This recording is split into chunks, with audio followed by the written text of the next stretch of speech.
अश्वत्थामा महाभारत की लड़ाई का एक ऐसा पात्र जिसे श्राप के कारण आज तक इस मृत्यु लोक से मुक्ति नहीं मिली।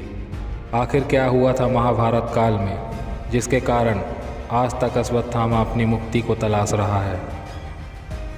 कलयुग में कई लोगों ने अश्वत्थामा को देखे जाने के दावे तक किए हैं। मध्य प्रदेश के बुरहानपुर जिले में स्थित असीरगढ़ किले के बारे में तो यह तक कहा जाता है कि यहाँ हर रोज़ भगवान शिव के मंदिर में आज भी अश्वत्थामा पूजा करने आते हैं।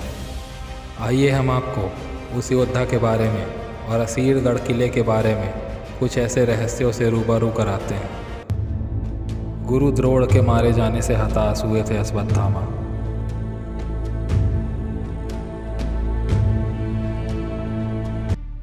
महाभारत के युद्ध में भीष्म पितामह के बाद गुरु द्रोणाचार्य जब कौरवों के सेनापति बने तो उन्होंने पांडवों की सेना में बड़ी तबाही मचाई।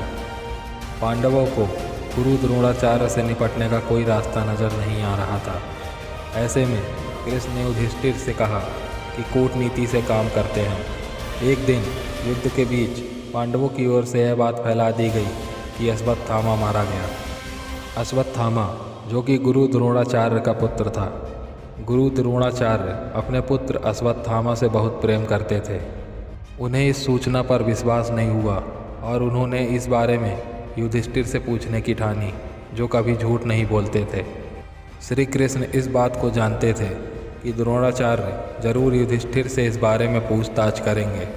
इसलिए उन्होंने यह योजना बनाई कि अश्वत्थामा के मारे जाने की खबर फैलाने से पहले भीम दरअसल अश्वत्थामा नाम के एक हाथी को मारेंगे।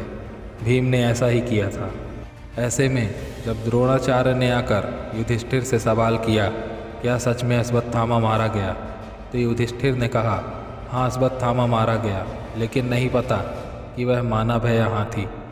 गुरु द्रोणाचार्य ने युधिष्ठिर का पहला वाक्य तो सुन लिया, लेकिन दूसरी बात नहीं सुन सके। इसके बाद गुरु द्रोणाचार्य वियोग में अपना हथियार आदि जमीन पर रख कर बैठ गए।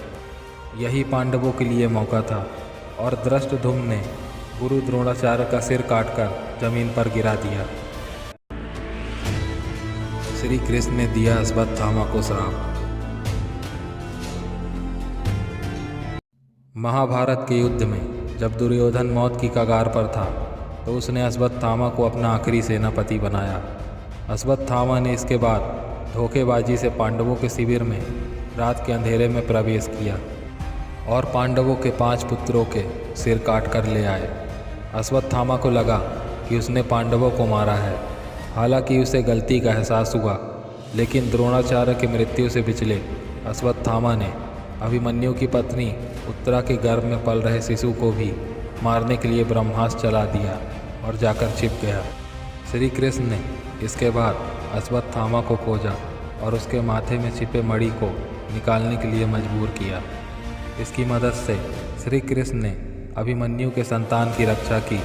साथ ही श्री कृष्ण ने अश्वत्थामा को इस पाप के लिए युगों युगों तक पृथ्वी पर भटकते रहने का श्राप भी दे दिया। असीरगढ़ किले में आज भी पूजा करता है अश्वत्थामा। मध्य प्रदेश के बुरहानपुर जिले में स्थित असीरगढ़ के किले का संबंध महाभारत काल से बताया जाता है। यह जगह खांडव जिले के पास है, जो उस समय खांडव क्षेत्र के नाम से जाना जाता था। इसी किले में स्थित शिव मंदिर के बारे में कहा जाता है कि यहाँ हर रोज़ अश्वत्थामा पूजा करने आता है। इस शिव मंदिर में रोज़ सुबह ताज़े फूल, जल और रोली चढ़े हुए मिलते हैं। इस शिव मंदिर को गुप्तेश्वर महादेव के नाम से भी जाना जाता है। अश्वत्थामा करता है हल्दी और तेल की मांग।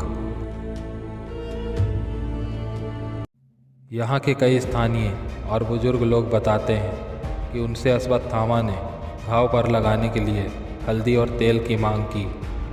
कई बुजुर्ग यह तक कहते हैं कि जो भी अश्वत्थामा को देख लेता है उसका मानसिक संतुलन बिगड़ जाता है। ओके, तो यहाँ पर ख़त्म होती है हमारी अश्वत्थामा से जुड़ी मिस्ट्री की कहानी। और हाँ, आप लोग सोचोगे कि हमने इस बार कोई भूत की कहानी क्यों नहीं डाली, तो यस फ्रेंड्स, इस बार हम आपको कुछ अलग दिखाना चाहते थे और इतना कुछ करने के बाद भी बहुत कम लाइक, ना के बराबर कमेंट्स और गिने चुने से सब्सक्राइबर। अरे यार, अब तो दयालु हो जाओ। इस बार जाते जाते चैनल को ज़रूर सब्सक्राइब करते जाना। और कुछ नहीं है बोलने के लिए। चलो ठीक है, बाय।